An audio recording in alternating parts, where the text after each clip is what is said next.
China just dropped a bomb on Canada's canola industry.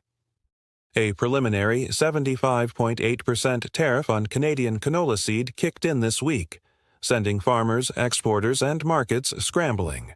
For years, China has been one of Canada's biggest buyers of canola, with exports valued at nearly $3.6 billion in 2024 alone.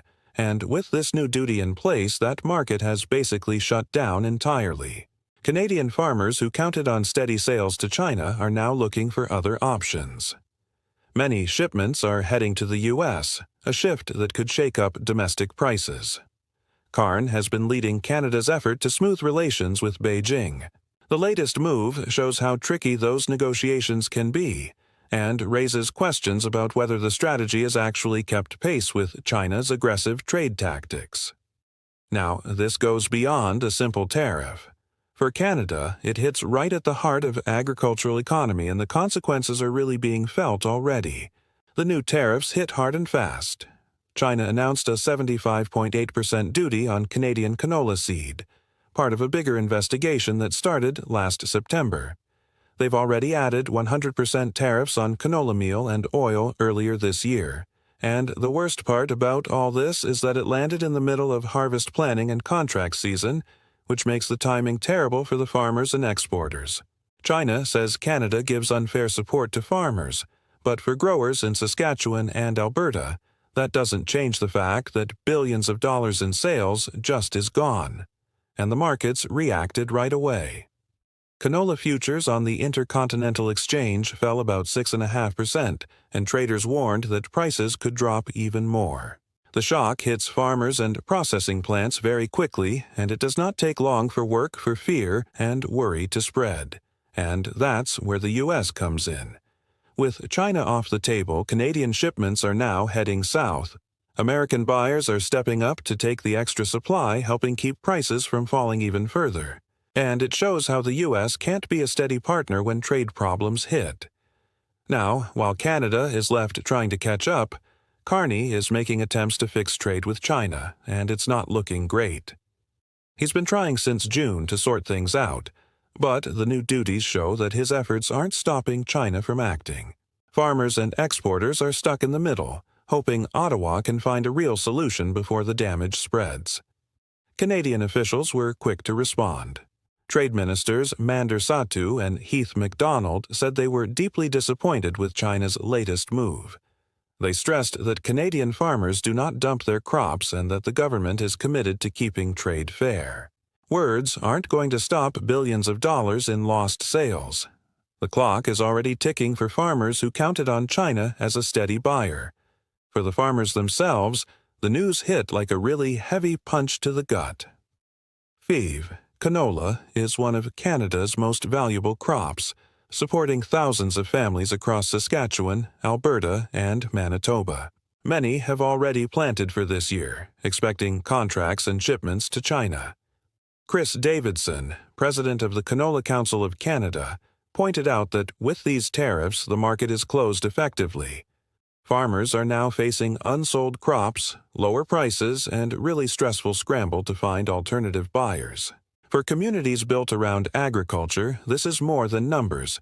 This is personal. This is livelihoods being wrecked. This latest tariff is just the newest move in a trade battle that's been building for months.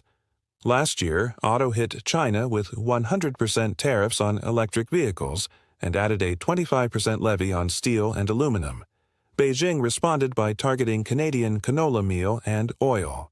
And now, the 75.8% duty on canola seed makes it clear that tensions are escalating fast. Experts are calling it a textbook example of a retaliation, and the effects are being felt immediately across the country. The impact is immediate. I cannot stress that enough. Canola prices are dropping sharply, and farmers are scrambling to move their crops. Storage costs are rising, and some smaller operations are facing real financial pressure. Shipping and processing networks are being forced to adjust on the fly, and local economies that depend on agriculture are starting to feel the strain. For farmers, it's more than just numbers on a screen. The uncertainty affects not only revenue, but planning for the next season, hiring, and investments in equipment. Importers are now struggling to offload that cargo wherever they can. It's terrible. Like, even if it means taking a hit, they're trying. Some are trying to push into Southeast Asia or South Korea, often to feed makers who will use it for livestock. But the catch, though, is that shipments are only moving if sellers are willing to slash prices by about 30%. That's not a small trim. That's millions of dollars just being wiped off the table, and those losses don't just vanish into thin air. They hit the trading companies first. And then the Rivon effect doesn't stop there. Farmers and co-ops, the folks who actually grow and supply much of that product, feel the squeeze too. And for them, it's not just about numbers on a balance sheet. It's about whether they can keep operations steady, keep staff paid, and keep investing for the next season. While farmers and exporters trying to manage the fallout, Ottawa's strategy appears slow and reactive. It's a reminder that when global trade tensions spike, even careful planning can fall behind real-world developments. Now, leaving those on the ground to bear the consequences is not right. The long-term impact could be even worse. It really can. If Canada continues to rely heavily on a single foreign market, the country remains vulnerable to future trade disputes. Farmers may need to rethink where they sell and how they plan their planting cycles. Exporters and policymakers face tough decisions about diversifying markets and finding ways to protect the industry from sudden shocks. Provincial leaders are also acting.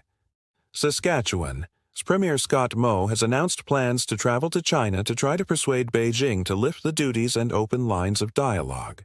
And behind those public statements, federal officials are said to be exploring emergency supports like short-term storage solutions and market diversification programs. Yeah, but details and timelines are, being kind of vague right now, and farmers want a clear plan. Like, how is Canada's government going to figure it out? But I mean, Canada's government has given us something. They've spoken, but it's not that clear, and the path forward is not simple. Carney's track record with the U.S. hasn't been much better. I mean, come on. Remember when he talked tough about ending Canada's old one-sided relationship with America? Yeah, that sounded bold. But when it came down to real negotiations, he couldn't land a solid deal. The tariffs that Canada pushed for just a second did not stick. And instead of securing fair terms, he ended up easing pressure and giving the U.S. more room than expected. To a lot of people, it looks like he talks big game and walks away with scraps. Farmers and exporters see that and wonder if he can't do that with Washington or China. Then who can he negotiate with and not end up on the losing end of things? I mean, at the end of the day, Canadians are left asking a very simple question. If he can't get it done, what's he really offering here? What's he really offering us at home? Farmers, workers, and exporters can't afford leaders who struggle every time negotiations get hard. Because whether it's with the U.S., Asia, or anybody else, bad deals are going to hit Canada first and the hardest. And that's all that I have for you today, guys, from us here at the Zone Media Network. Feel free to head on over to American Zone for the latest American news. Don't forget to like, subscribe, comment down below. Thanks for watching, love you all, and I will see you in the next one.